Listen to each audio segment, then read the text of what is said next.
बिस्मिल्लाहिर्रहमानिर्रहीम, अस्सलाम वालेकुम। जैसा कि आप सब लोग जानते हैं कि PMA 153 लॉन्ग कोर्स की रजिस्ट्रेशन 9 अक्टूबर से शुरू है, जो कि 17 नवंबर तक जारी रहेगी।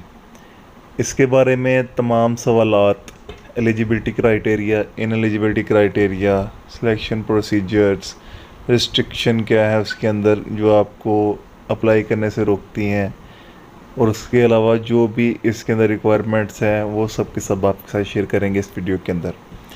ये जो आपके सामने लेआउट शो हो रहा है, ये पाकिस्तान आर्मी की ऑफिशियल वेबसाइट है। ये उसका लेआउट है जिसके अंदर हम बारी बारी हर चीज़ को देखेंगे, जिसके अंदर कोर्स की डिटेल्स क्या हैं। सबसे पहले आप देखेंगे PMA 153 है। इसके अंदर एज है 17 से लेकर 22 साल तक होनी चाहिए। 1 मई 2024 को ये काउंट होगी। 17 से लेकर 22 तक, 1 मई 2024 तक आप इसके दौरान होने चाहिए। आपके साथ शादीशुदा नहीं होने चाहिए। Married serving personnel of the armed forces over 20 year of age are eligible. तो इसका ये मतलब है कि वो आर्म फोर्सेस के जवान जिनकी उम्र 20 साल से ऊपर है वो एलिजिबल है इसके अंदर। ये लॉन्ग कोर्स है तो ये सिर्फ मेल के लिए होगा। हाइट है, उसके बाद आपकी मिनिमम हाइट आपकी होनी चाहिए 5 फुट और 4 इंच, जो कि 162.5 सेंटीमीटर बनती है।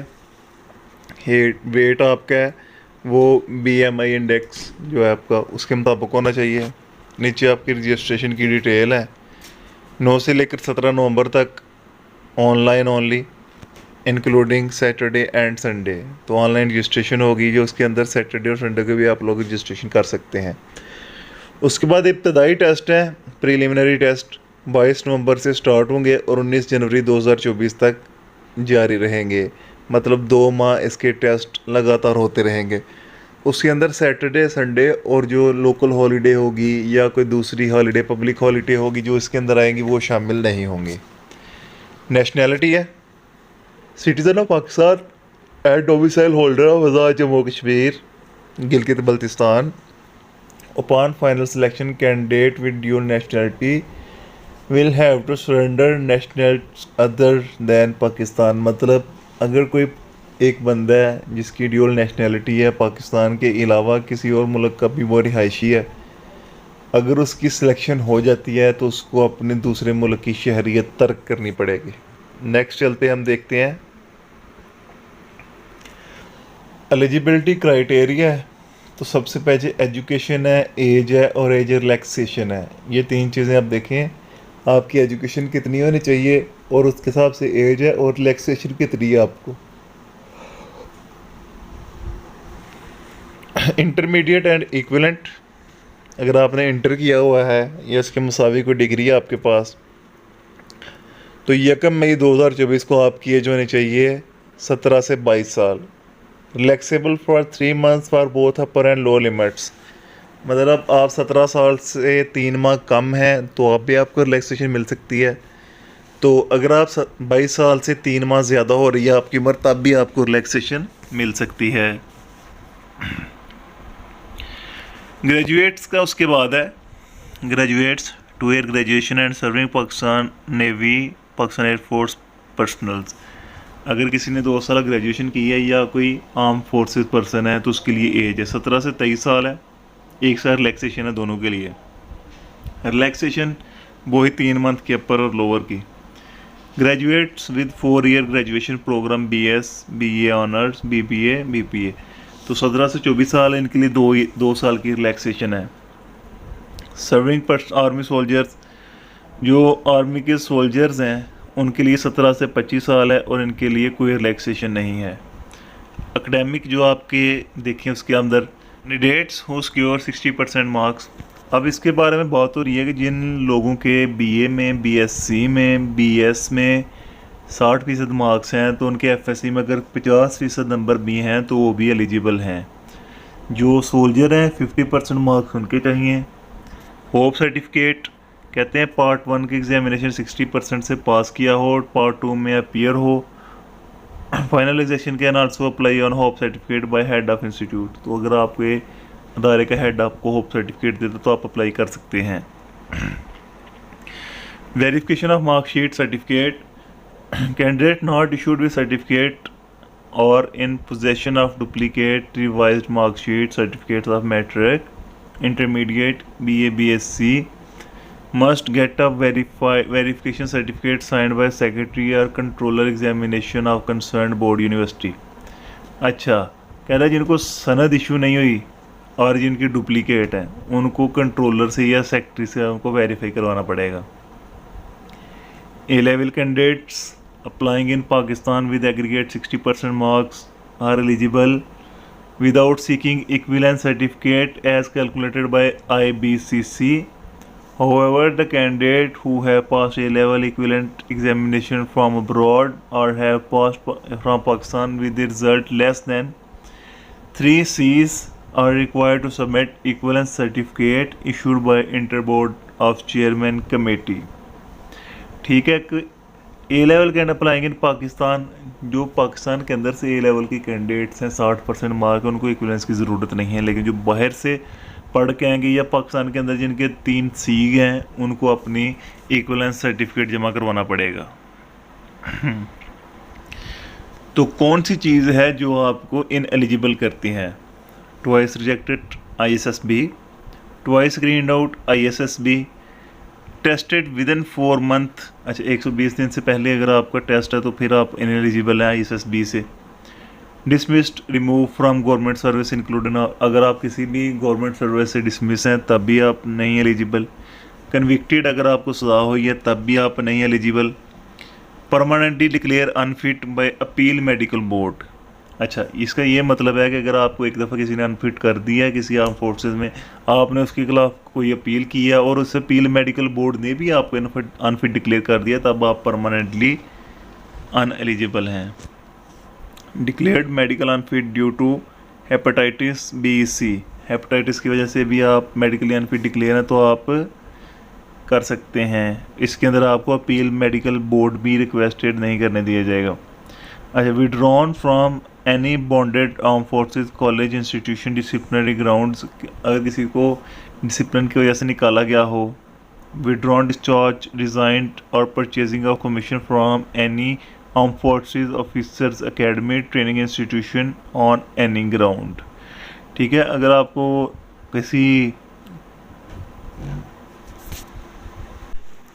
किसी एकेडमी से या किसी भी इदारे से कमीशन की वजह से या किसी भी वजह से निकाला गया हो तो आप इनएलिजिबल हैं। टेम्परिंग ऑफ एकेडमिक सर्टिफिकेट्स, अगर आपने जाली को सर्टिफिकेट उसके अंदर कोई छेड़छाड़ की है, जाली बनाया, तब भी आप इनएलिजिबल हैं। पॉजिटिव ड्रग टेस्ट, जिनके ड्रग टेस्ट पॉजिटिव हैं वो भी परमानेंटली अनफिट है। ISSB selection system assess natural officer potential, coaching on ISSB test adversely affect the chance of selection and result in many contradiction in personality traits. In case it is found that a candidate trained in any private coaching center will be considered is as ineligible to apply for all types of commission। ये academy के बारे में उन्होंने मना किया कि आपने academy बिल्कुल नहीं लगानी, जो कि सोच है। उसके बाद ये रजिस्ट्रेशन है और इब्तदाई प्रोसेस है, तो कहते हैं कि उन्होंने अपने वेबसाइट पे जाके रजिस्टर करवाना है या फिर आप सिलेक्शन सेंटर चले जाए, ये दोनों चीज़ें हैं। Selection and recruitment centre, candidate may report at nearest Army Selection and Recruitment Center for registration, allotment of roll number along with necessary documents mentioned in advertisement and the prospect fee for completion of registration formalities. Candidate will bring these on the day test as well। तो जो selection centre पे जो registration करवाएंगे उनके लिए ये चीज़ें हैं। Written intelligence test will be based on multiple choice questions. इसके अंदर कौन कौन से क्वेश्चन आएंगे? इंग्लिश है, मैथ है, पाक स्टडी है, इस्लामियात है, जनरल नॉलेज है।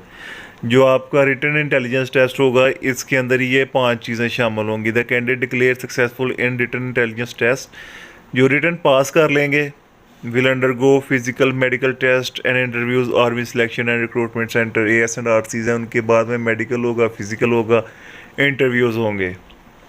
इब्तदाई सिलेक्शन है, module based solution for inter service selection board ISSB will be carried out, for which module is being developed personnel administration directorate. Following will be included initial test with weightage assigned to the module. Written test है intelligence का, medical examination है, physical test है, interview है initial आपका। Written test में क्या क्या आएगा वो आपने पढ़ा था ऊपर, जो चीज़ें आपको बताई थी ये चीज़ें same to same declare successful written test. वो फिज़िकल जाएगा। आगे फिज़िकल में है रनिंग है आपकी 8 मिनट में 1.6 किलोमीटर, पुशअप्स हैं 15 रेपिटेशन है 2 मिनट में, क्रंचेस हैं 20 रेपिटेशन है 2 मिनट्स में, पुलअप्स हैं 3 रेपिटेशन है 2 मिनट्स में, डिच क्रॉसिंग है 7.4 मल्टीप्लाई 7.4 एंड 4 फीट डीप, ये आपने क्रॉस करना है। Passing all event as above table is mandatory for each candidate, कहना है आपने ये सारी की सारी चीज़ें पास करनी लाजमी है। A candidate failing in any one event will be considered as physical test failure and will not given inter-services selection board form।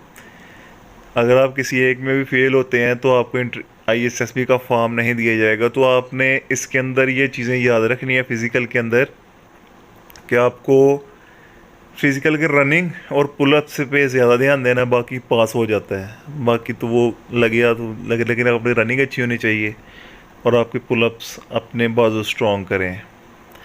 उसके बाद आपका इंटरव्यू है, जो फिज़िकल पास करेंगे, मेडिकल पास करेंगे इनिशियल के बाद उनका इंटरव्यू होगा। Candidate clear return medical physical test will be finally interviewed by S&R source instead of brigadier by the formation and psychologist। Before interview every candidate will be required to write an essay of 10 lines in English and Urdu। Interview से पहले हर एक को 10 लाइनों का उर्दू और English में एक मजमून लिखना पड़ेगा। Plain paper to be issue to the candidate before interview for English and Urdu ऐसे, तो उस ऐसे के लिए आपको एक सादा कागज़ दिया जाएगा। ये साइक के लिए आपको कागज़ दिया था, आपकी लाइन्स टेढ़ी मेढ़ी जो होती हैं वो आपकी शख्सियत का अंदाज़ा लगाता है साइक इससे, ठीक है ना। Topic of the day will be reflected on the board of exam hall room. अच्छा, जो आपको टॉपिक मिलेगा वो आपको उसी हॉल के रूम में मिलेगा, ठीक है। S&Rs will write pointers of every candidates appearing interview, तो वो आपकी जो सारी शख्सियत है उनको नोट डाउन करेंगे, ठीक है। Each candidate will be given marks out of 20, तो आपको 20 में से मार्क्स मिलेंगे। A candidate scoring less than 12 marks will be considered failure, तो जिस आपके 12 से कम मार्क्स आएंगे जिस बच्चे के, तो उसको फेल कंसिडर किया जाएगा। And will not given inter service selection board form, तो आपको ISSB फॉर्म नहीं दिया जाएगा। Following guidelines are given to conduct interview, ये गाइडलाइंस है, ये ध्यान में रखिएगा। Expression and confidence in English and Urdu, आपने अपने आप को एक्सप्रेस कैसे कर रहे हैं और आपका कॉन्फिडेंस कैसा है। Adequate knowledge about current affairs, आपके जो रोज़मर्रा के हालात वाक़यात उनके बारे में आपका नॉलेज।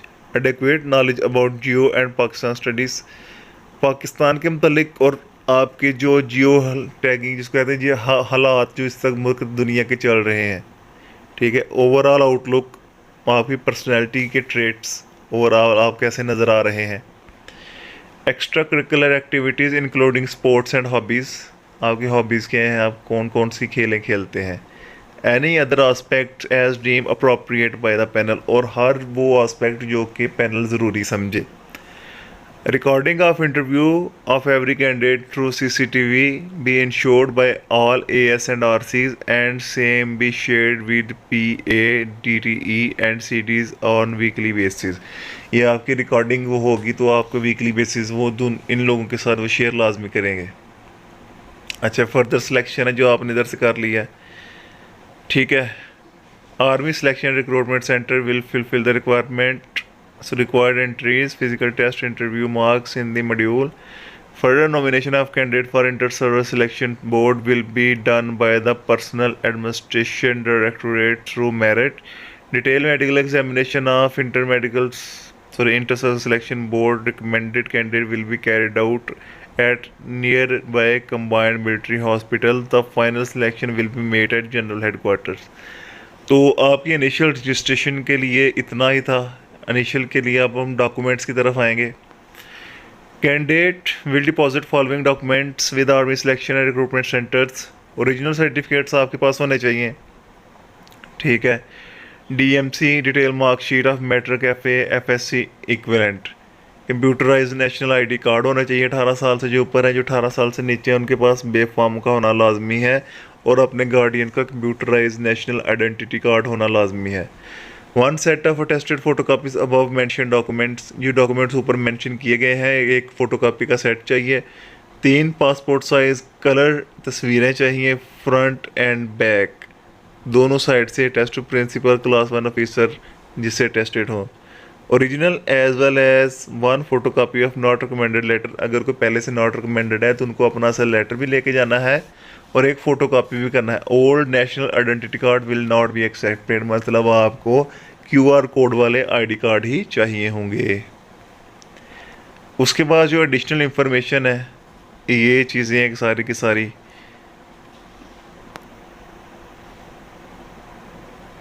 ये आपको ISSB का लेटर है, ये आएगा, इसको आप छोड़ें, ये हम बाद में चेक करेंगे। इतना ही आज के लिए काफ़ी है। उम्मीद है कि कुछ सवालात जो आप देखेंगे वो आपके हल हो गए होंगे। मज़ीद अगर आपका किसी भी किस्म का क्वेश्चन होगा तो वीडियो में आप कमेंट करिएगा, हम आपको लाजमी इसके बारे में गाइड करेंगे।